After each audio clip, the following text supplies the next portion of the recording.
social media decides who gets the meeting. Posting creates noise and strategy creates pipeline, and that's what a business wants, is pipeline. If you're not putting more wood on the fire, it's just going to go stagnant and stale after a while, and you're not going to get the growth that you so desperately want. So if your metrics don't connect to revenue, it's just noise. Social media is not sitting on the sidelines anymore. It is shaping what buyers trust, which brands stay relevant, and who gets considered before a sales conversation even starts.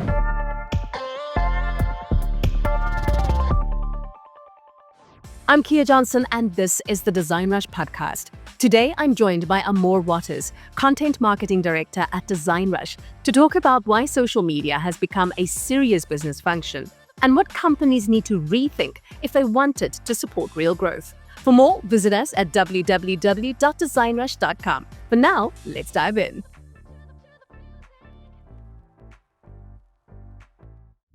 Amor, at Design Rush, you are the Content Marketing Director. You're leading social media. You are leading paid media, also monetization, as well as revenue strategy. Now, from where you sit, why do so many CEOs still underestimate social media as a serious business function in 2026, despite how much buyer behavior has actually changed? Thank you, Kia, for the lovely introduction. So from my end, I have to say most CEOs, not so much about underestimating social media. It's more that it's misunderstood. It's just, that's what it is. They still see it as a marketing and branding platform or department instead of part of the revenue system, which is what every company wants, right? It doesn't matter what your product or service is if you can't sell it, you don't have a business. So the reality is buyer behavior has changed faster than, any, leadership mindset. So today, decisions are influenced before the call, before the actual click to cart, before the actual click to let me book a sales call. And because I honestly believe there's been such a generational gap and technology is advancing so quickly, I always say, let's go back to the numbers. And if we look at statistics, currently around 70% of B2B buyers are millennials. So the market and the behavior of consumers has shifted. Let me flip this for a second. When last have you gone to Google to search for either to make a buying decision or to just say, listen, I heard from a referral or a friend about a certain brand, product or service, and let me go have a look at them? I mean, you're asking me the $1 million question because honestly, I find myself getting frustrated now with Google because of the information that I'm looking for. And so I never seem to be getting the answers I want. And I think the last time I probably touched Google was maybe about a year or so ago, properly sat on Google and gone through something.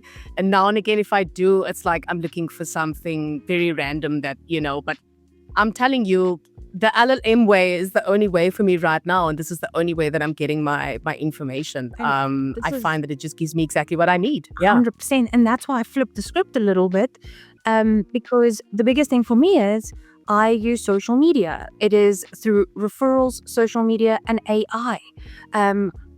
If somebody tells me, Amor, have you seen those skiing boots?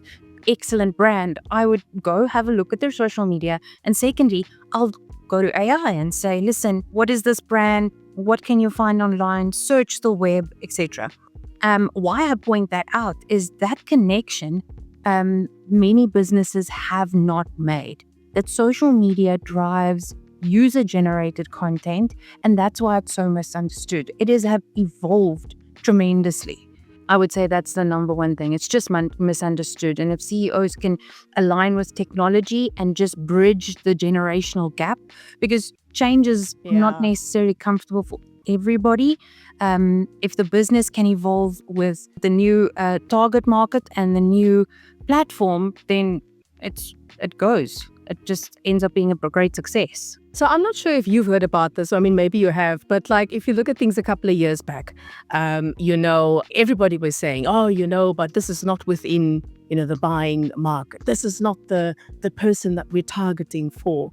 And in the past few years, we cannot say that anymore because, as you mentioned right now, there has definitely been a shift in that buyer behavior. And so those that were perhaps, not CEOs or aspiring to be are now CEOs. Those who are not within those spaces are now in those spaces because it's been a couple of years later. And so it feels almost like we've been stuck on this Yeah. little one point and we just haven't moved the needle a bit for those that are obviously not embracing it right now.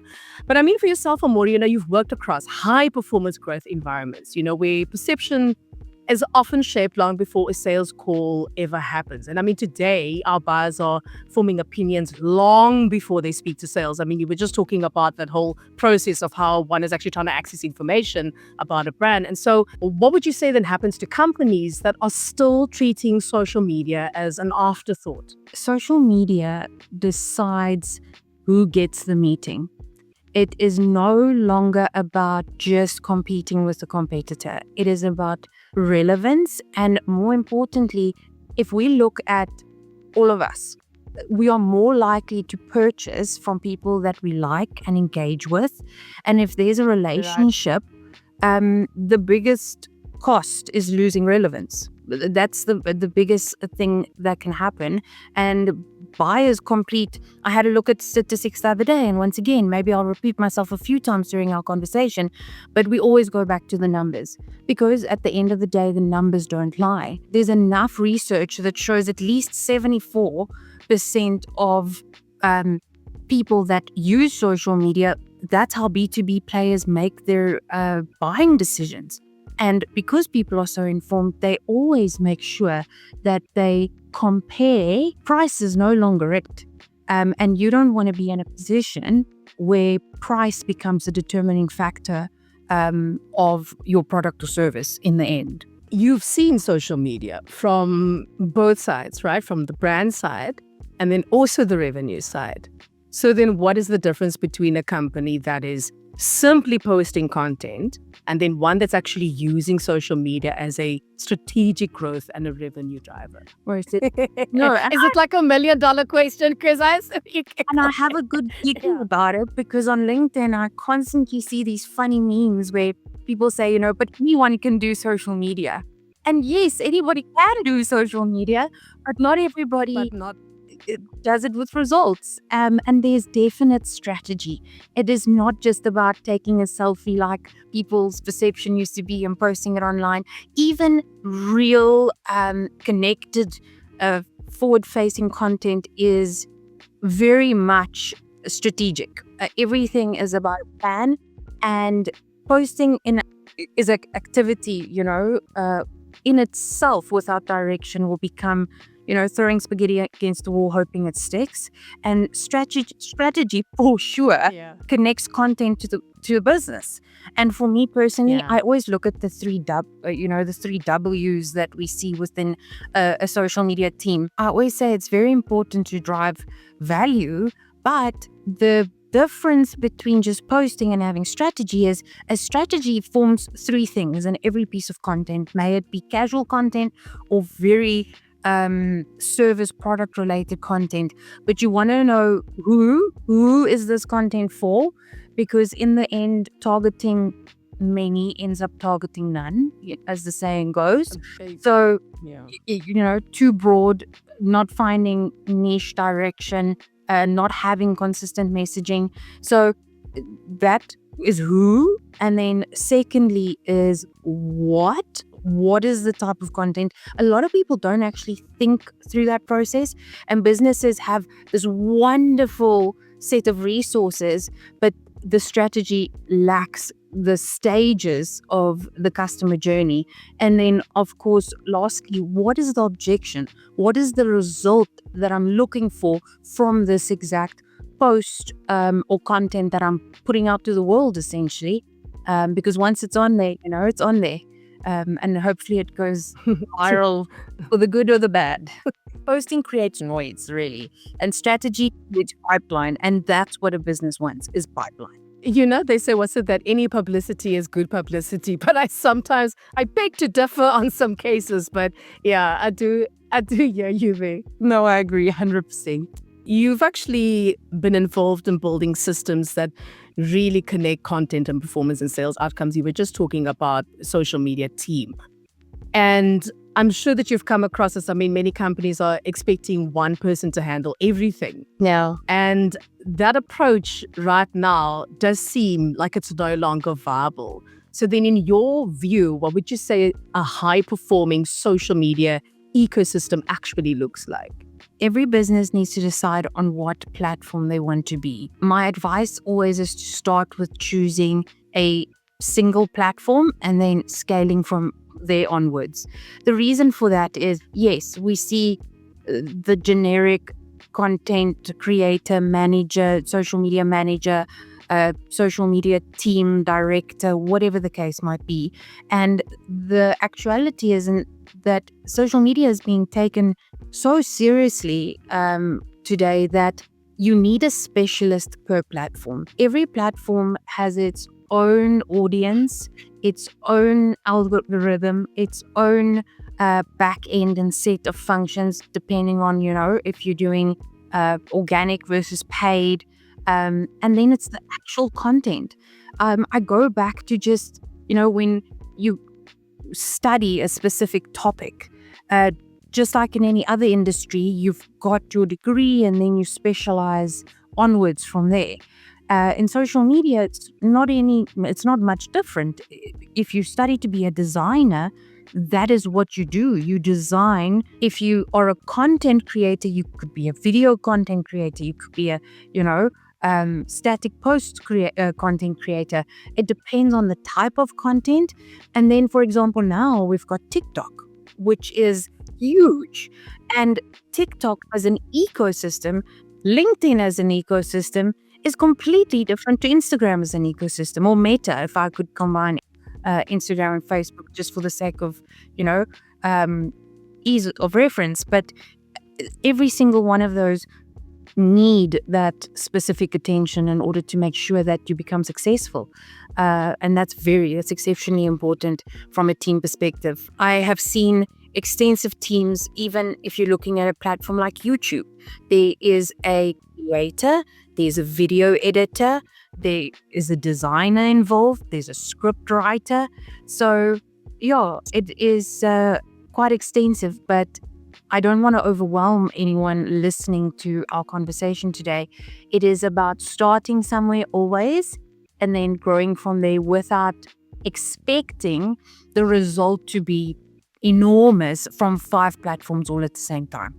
And I think that's where a lot of businesses feel like the instant gratification falls short, because surely social media can't be that hard, right? Yeah, but that's what everybody says. Yeah. Then the Yeah. expectation is not aligned with reality. But that's the thing. I mean, it's going back to our previous discussion. It's so strategic, and it has to be very intentional. And the same way that you would go and study to become a doctor, for example, your doctor would be specializing in, neurosurgery or neuro sort of, health conditions, or someone that would specialize in heart, for cardiac and things like that. So it's very interesting, and you're so right. I mean, you've kind of hit the nail on the head. I think that we're kind of underestimating the power of social media right now, where it ties to revenue and it ties to, what you want your final outcome to be when you're looking at your business from the revenue sort of, perspective and angle. And so, yeah, there's a lot to be said and there's a lot to be done. And so having one person then flat out doing a whole lot of different things and just trying a whole lot of different, that's not going to work. Not at And all. so you need someone to really be taking their time and be meticulous in how they're planning the strategy and in how they're actually, intentionally going ahead with that specific platform for your business. 100%. And I recently put a structure together and I had a look at it. I did enough strategy in order to confirm that if you are running like Instagram, LinkedIn, YouTube, TikTok, and Facebook, which is 5 platforms, you're looking at a good solid team of starting of about 5 to 6 people. Now that is 1 strategist, 1 to 2 content creators, 1 video editor, 1 platform specialist, 1 analyst, or a performance lead. But in the end, all I want is, kind of bring this question to close is, if you don't build the system, you can't expect the result. And can start somewhere and grow. It doesn't have to be overwhelming. So I want us to actually stick with this thread right now of our conversation in terms of like, looking at this from a B2B angle.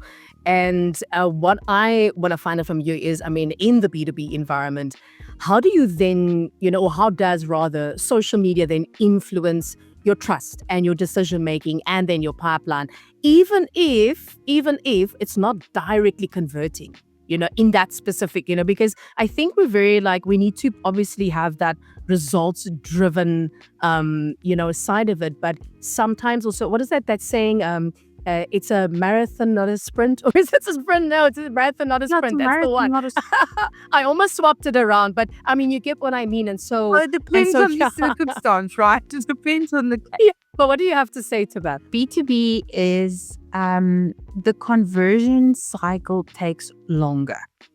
But social media builds trust before the conversion starts. And that's the point I just want to drive. We've got all these resources and tools, but when it comes to credibility and the research they do before the sale happens, I can tell you now, by the time they get to the call, the buyers already has an opinion. They have opinion of you, your business. And I go back to what I said earlier, and I don't want to repeat myself, but social media doesn't close the deal, but it decides who gets the meeting. I can pull up again if we want to say, listen, let's go back to the numbers. I know for a fact, once again, because there's enough data backing it, that 84% of executives within the B2B space use social media to support decisions, social media and AI. That is 100% how it will drive back to revenue. Salespeople can or should be leveraging social media within their outreach, within their sales calls, within their communication, and the social media teams of companies really. And I think I really believe there's a camaraderie between social media departments from different companies. I see it every day. We've got we do content with brands and agencies, and they collaborate with us. They like and share and comment and engage with our content because we have that sense of fellowship with regard to the social media. But with that being said, and why I bring that in is because every social media team understands that the sales team or the people doing the conversions that drives the revenue, may it be directly through sales calls in B2B, may it be through any other sales funnel that you've attached to your social media infrastructure, if it's measured correctly and you're looking at the correct metrics, it will always drive revenue. Always. It's no longer just about brand exposure and the side department that needs to post a few things just to, have an online footprint. Speaking about driving revenue, and I know that there is a place for this because, I mean, paid ads, it is needed from time to time, but sometimes brands do still lean heavily on paid ads itself. And so it does beg the question, why is organic social media then still one of the most underestimated opportunities today, in your opinion? Well, listen, we all like to have a little bit of a boost in life, right? With anything. Yes. So I totally, I think paid media is amazing because it gets you attention quickly, right? Especially if you're a growing business or a CEO heading into social media for the first time or establishing a department. You also don't want your business to look like you just came to the party, right? Because if you are actively on social media, you are a little bit behind right now. So there would be definitely, a place for paid media. But because paid media is immediate, I can tell you now, organic, and we've seen it, is compounding. It builds familiarity around, over time. It drives the trust and the conversion. And the strongest brands use both, of course. I'm going to say that openly. But in most cases, when it comes to user-generated content, real engagement, when I'm talking comments, likes, people sharing your content and engaging with that content is definitely, it strengthens your brand far beyond what any paid media can do for you when it comes to conversion. So even though paid media gets you seen, I really believe organic media gets you chosen, like chosen beyond Yes. uh, Oh, I love yeah. that. It's like, you know, Yeah. the one is part of the process and the other one's like, you know, this is dating. Paid media is like dating. And organic media is like, okay, now we're getting married. Like, this is, I follow this brand because it's like a relationship. And that's, for me personally, in my opinion, why organic socials, you know, is underestimated and reigns supreme. And that's the thing. I mean, if you've built your organic end, then you've built a really strong foundation. And so obviously having the paid ads would then just be almost like a bonus. It would just be like it's a nice to have, it's a bonus. And yes, it does pull in what you needed to pull in terms of the figures and in terms of revenue. But there is something to be said about some really good organic social media, definitely. And you see such real content now from businesses. You see major entities getting real, taking all the filters away, and getting real connected, especially, you know, TikTok is at the moment where you have to be, but there's no more filter. There's no more, it's I am the brand and you are the consumer. It is now one thing. It's now a relationship. It's a relationship. Exactly. That's exactly what I wanted to say. It's now a relationship, definitely. I mean, now when CEOs look at social media performance itself, what would you then say are the metrics that should actually matter? And then where do companies get misled by your vanity metrics? Like, where would you say that sits? So the first one is awareness. So we look at view and reach. Some people would, you know, maybe argue against it, but views and reach to me is exceptionally important because it does give you a sense of how far your brand has been pushed. Secondly, engagement. So watch time, depending on the platform, and obviously if it's video content or not, saves and shares. And then, so it's awareness, engagement, and then consideration. Now we're talking clicks and profile visits. Also, once again, depending on the platform, and conversion influence. Okay, did I get any leads? Do I have any inbound queries or DMs or actual communication from my followers and the people that, you know, engage with my content? So for me, just to summarize, awareness, engagement, consideration, and then your conversion influence is exceptionally important. You know, most companies always just looks at like and followers, but if you just look at likes and followers, the thing is you want to drive follower growth, but within that follower growth, you also want to continue growing. So you have to measure how far the reach is because you want to put more wood on the fire. If you're not putting more wood on the fire, it's just going to go stagnant and stale after a while, and you're not going to get the growth that you so desperately want. So if your metrics don't connect to revenue, it's just noise. And that's where the engagement is exceptionally important.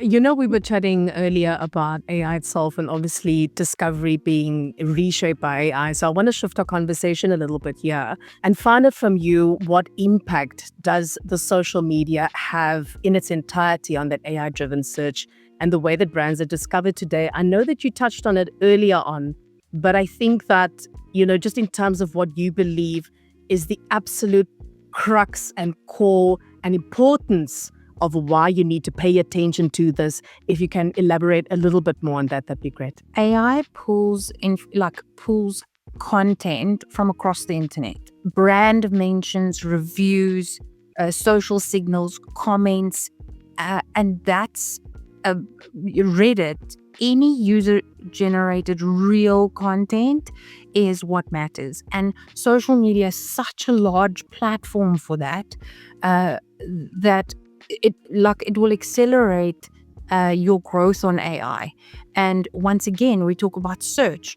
We go back to SEO and things like that. It is in my personal opinion that in the very near, if not already, the statistics are only going to increase of people solely relying on AI to help them make buyer decisions.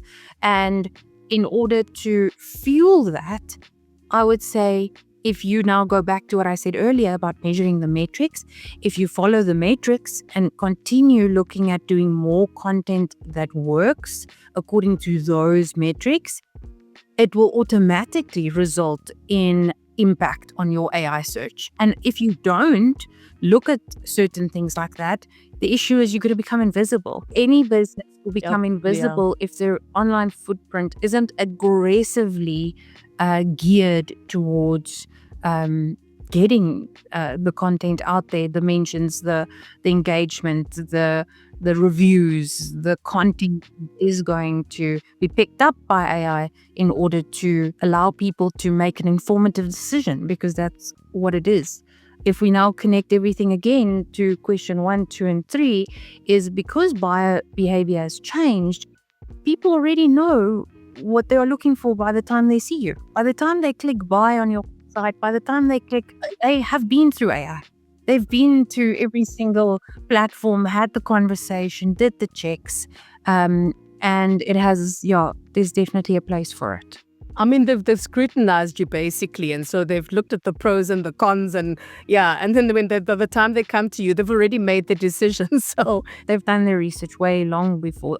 In many cases, I believe some people have already made their mind up. It's just about pushing them over the line. Okay, so Amor, I've got another $1 million question for you. I'm a company.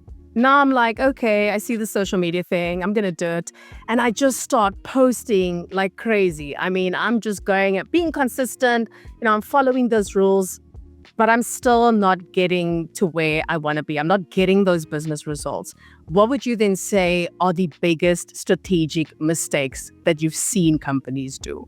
The lack of consistency and discipline.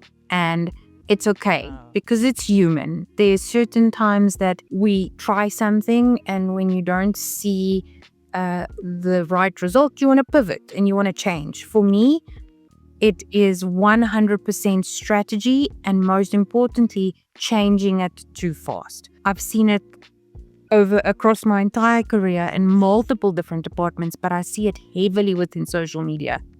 There is a strategy put in place, for example, a platform. And then what happens is they say, okay, for 30 days, this is the strategy we're going to implement. This is the type of content. This is the direction we're going.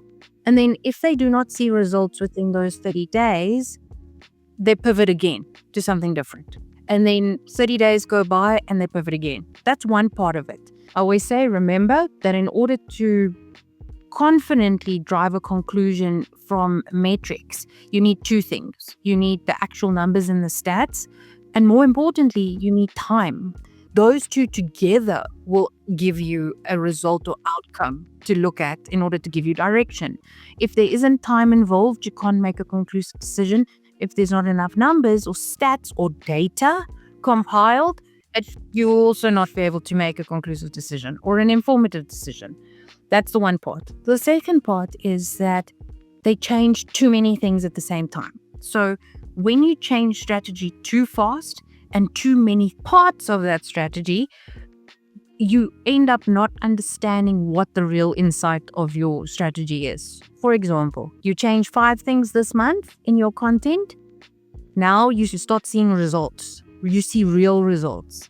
Now the problem is at the end of the month, you can even push it and keep doing that same strategy for the next 5 or 6 months, like most people do. But now they can't actually pinpoint what was the thing that made the difference. Keep everything at least steady for 90 days. That's a good timeline. It's also enough time to, compile enough data, and then make sure you tweak at least one thing per platform for 7 days at a time in order to see which one of those parts is what makes the change. And then when you see a spike, then you know it was that thing that I changed in my content that has made the difference. And then you tweak again, and then you tweak again. So it can be sometimes a little bit tedious, but continue, you have to keep evolving the process. Amor, you're speaking about strategy right now. I mean, if I'm a CEO or if I'm a marketing leader and I'm not feeling that I'm putting all this effort in, I'm not actually getting any traction, what would you say then is the most practical starting point for building a social media strategy that actually works? Always take the joker first and don't try and reinvent the wheel. Let me explain. A lot of people, when they sit, or many companies, they want to sit and do a whole strategy from their own thought process of what they think would work, maybe from their own personal experience.